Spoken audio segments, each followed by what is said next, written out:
para falar sobre a doença e conceder também algumas dicas que eu converso com o Dr. Celso Vilela Matos, que é médico neurofisiologista. Doutor, em relação primeiramente ao AVC, queria que o senhor caracterizasse a doença, né? O que define realmente esse acidente vascular. Boa tarde. Oi, boa tarde. O acidente vascular cerebral, na verdade, é uma injúria no cérebro, uma falta de oxigenação no cérebro, que pode acontecer de duas formas. Ou ele pode ser isquêmico, uma veia cerebral entope, ou ele pode ser hemorrágico, uma veia, um vaso cerebral, ele estoura. E aí não chegando sangue na parte da frente do cérebro, por entupimento ou por interrupção do fluxo devido ao estouro do vaso sanguíneo, né? E falando sobre esses fatores de risco, né? O que causa, realmente o que leva ao AVC. Na verdade, o AVC se tornou a doença mais prevalente, que causa mais morte no mundo.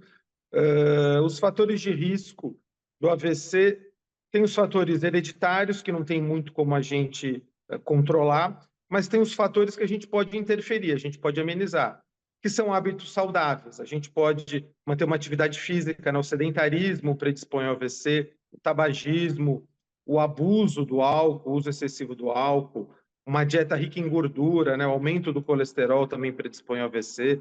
Então, são fatores que a gente consegue evitar para diminuir essa chance. E agora falando sobre os sintomas, né? Então, o que a gente pode considerar realmente em alguém ou em nós mesmos que pode estar sofrendo, então, um AVC? Na verdade, é importante a gente identificar precocemente esses sinais, que quanto mais rápido for o tratamento, menos sequelas a gente vai ficar.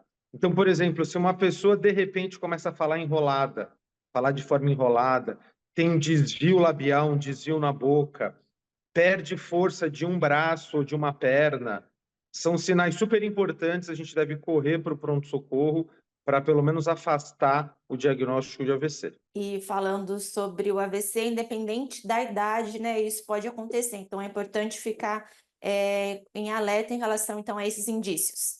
O AVC ele pode acontecer em qualquer idade. Nas idades menores, nas crianças ou no recém-nascido, geralmente são AVCs de causas congênitas, uma má formação congênita, mas a partir dos 20 e 30 anos já começa a ter um fator não congênito, o uso excessivo do álcool, uso de drogas, tabagismo. Então é importante em qualquer idade, qualquer um desses sintomas se aparecerem, é importante procurar ajuda médica rapidamente. Obrigada, doutor, pela entrevista. Realmente, a gente só queria realmente passar esse alerta, né, para as pessoas realmente prestar atenção e reforçar esses hábitos saudáveis para garantir aí a saúde. Obrigada. Imagina, à disposição. Boa tarde. Boa tarde. Então, ficam essas